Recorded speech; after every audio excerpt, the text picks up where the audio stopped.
Hey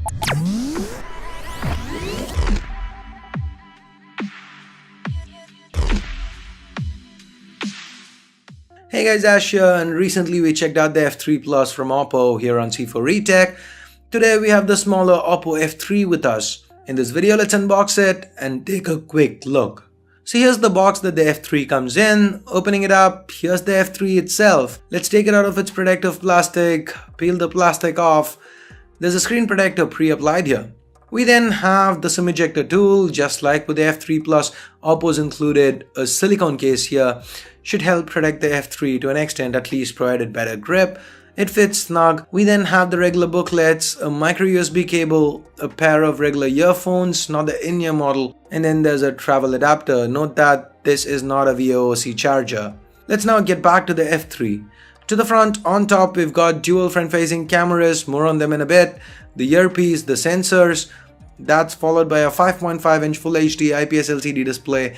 This display is also covered by 2.5D Gorilla Glass 5 and 3 capacitive keys at the bottom. Now while it might look like a physical key, the center key is capacitive but does have a fingerprint scanner built in. This fingerprint scanner seemed fast and accurate, my initial impressions at least. The 3.5mm headphone jack, speaker, primary microphone and a micro USB port can be found at the bottom. We have the power button and a slot to the right.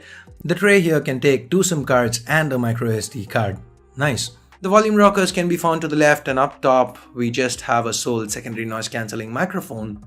To the back you can find the 13-megapixel rear camera with an f2.2 aperture and support for face detection autofocus. The F3 is just 7.3mm thick and weighs in at about 155 grams. While the metal build gives it a nice feel in hand, the overall design, like with other Oppo phones these days, feels quite bland. Like I said in my F3 Plus unboxing, it seems like Oppo's trying too hard to create an iPhone-ish vibe here, but given that many Chinese brands are doing just that, the end product just looks unremarkable.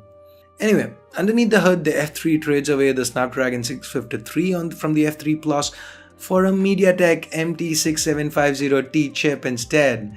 Now that's 8 Cortex A53 cores split into 2 sets, with one set clocked up to 1.5 GHz each and the other up to 1 GHz each. That's coupled with a Mali T860 MP2 GPU, but 4 gigs of RAM. There's 64 gigs of onboard storage and a 3200 mAh battery backing all this up. The F3 Plus runs on Android Marshmallow with Oppo's ColorOS 3 on top. ColorOS is a highly skinned version of Android that doesn't have an app drawer, but there's not a lot of bloat here. That's nice. ColorOS has its own sets of tweaks, including a theme store. Now, just like with the F3 Plus, the unique selling point for this phone are those dual selfie cameras up front. An 8-megapixel ultra-wide camera for group selfies and a 16-megapixel camera for your regular selfies. The shutter response is okay. You get an Apple-esque user interface where you swipe across to switch between modes. We have the regular options. Note that the F3 does not have support for 4K video recording. There is a manual mode labeled Expert Mode included here. Just like with the F3 Plus, this is a full-fledged mode with options to control white balance, exposure, ISO, shutter speed, focus, and even shoot RAW. So anyway, here are some camera samples that we quickly shot around the office.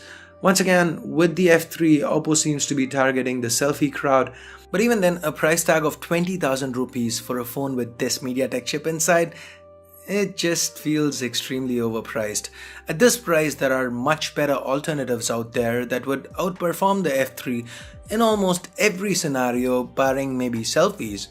So these are my initial impressions. What do you think about the F3? Let me know your thoughts in the comments below. If you do want to pick an F3 up, I'll leave links again in the description because you can use them and that helps the channel out. So that's it for this video, guys. Give it a big thumbs up if you liked it, vote it down if you didn't, and for more videos like this, including the full review of the Oppo F3, hit that subscribe button down below if you haven't already. If you have already subscribed, hit that bell icon to make sure you get notified every time a new video goes live here on C4eTech. So thanks a lot for watching. Till next time, this here's Ash. You've been watching C4eTech.